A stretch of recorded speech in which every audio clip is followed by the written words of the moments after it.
Paano makikita ang mga na-delete na apps na patuloy pa rin gumagamit ng data sa inyong phone?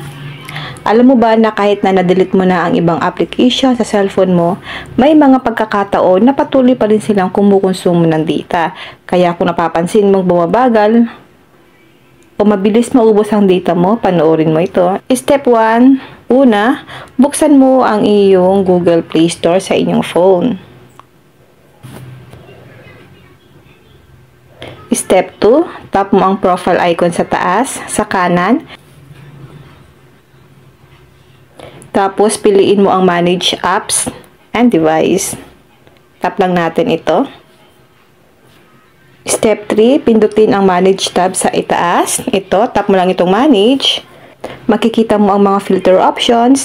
Piliin mo ang Not Installed. Tap lang natin ang This Device. Tap Not Installed.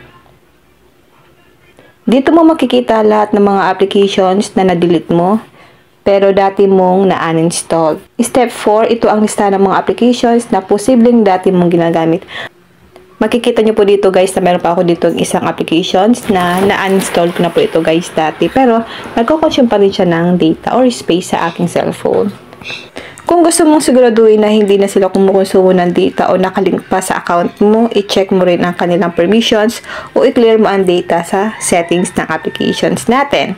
Okay, halimbawa guys, itap mo lang itong checkbox dito, then itap nyo na po itong, meron siya ditong bin or trash bin. Then, itap mo lang guys ang remove. So, ayan guys, na-delete na po ng tuluyan yung applications na dati ko pong na-uninstalled na andito pa rin sa aking phone. Ganun lang po kadali. Ngayon, alam mo na kung saan makikita ang mga dating apps na nakapagpapabagal ng inyong phone. Don't forget to share this tutorial para makatulong din tayo sa iba.